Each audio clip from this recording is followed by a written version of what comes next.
untuk Kincirpedia, di mana Kincir akan membedah karakter-karakter yang ada di film atau komik, supaya nanti pas kalian nonton bisa tahu asal-muasalnya.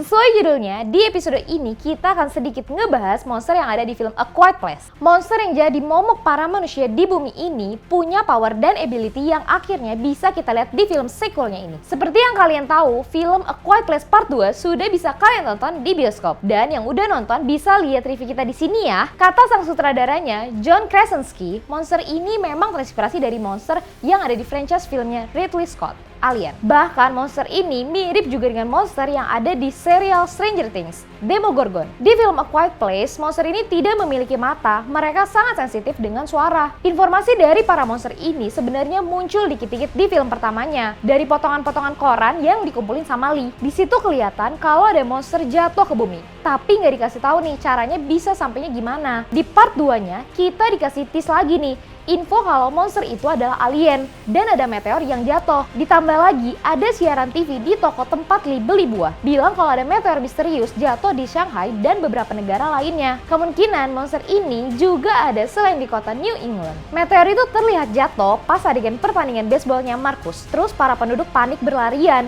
dan keluarlah para monster itu, lalu menyerang dan membunuh penduduk kota. Menurut sang sutradara, para monster itu sampai ke bumi dari planet asalnya mereka dalam bentuk meteor, lalu meledak ketika sampai di tanah bumi. Kenapa dia harus ke bumi? Itu masih belum bisa terpecahkan. Monster ini punya bentuk tubuh yang ramping, tangan dan kaki yang panjang dan tajam biar bisa bergerak cepat, berpindah ke sana kemari. Monster ini juga punya kulit yang sangat keras untuk menutupi bagian kuping besarnya yang sangat sensitif. Kulitnya terbuat kayak semacam kerasnya itu. Di film part 2, Regan berusaha untuk men-trigger monster dengan frekuensi tinggi yang disambungkan dengan pemancar radio, di mana Marcus juga melakukan hal yang sama. Suara itu men-trigger, penutup kepalanya terbuka dan memperlihatkan isi di dalamnya. Bagian dalamnya itu sangatlah rentan, maka tembakan maupun benda tumpul pun dapat mematikannya. Yang lainnya karena kuping besarnya itu sangat sensitif dengan suara, jadi nggak bisa fokus ngedengerin. Masih dengan air, di part 2 ini kita dikasih lihat kalau para monster ini tidak bisa berenang. Pas di scene dermaga, terlihat ada dua monster yang ada di kapal itu dan salah satunya jatuh ke air dan langsung mati. Makanya setelah itu si monster ini terombang-ambing di kapal sampai akhirnya dia bisa ke pulau kecil itu. Untuk bagian sound design dari monster ini, Brandon Jones, Ethan Van Der Ryn, Eric Idle of a Square, mereka lah yang bertanggung jawab dengan proses terbentuknya suara dari para monster ini. Dibuat dari benda-benda sehari-hari yang gak kepikiran,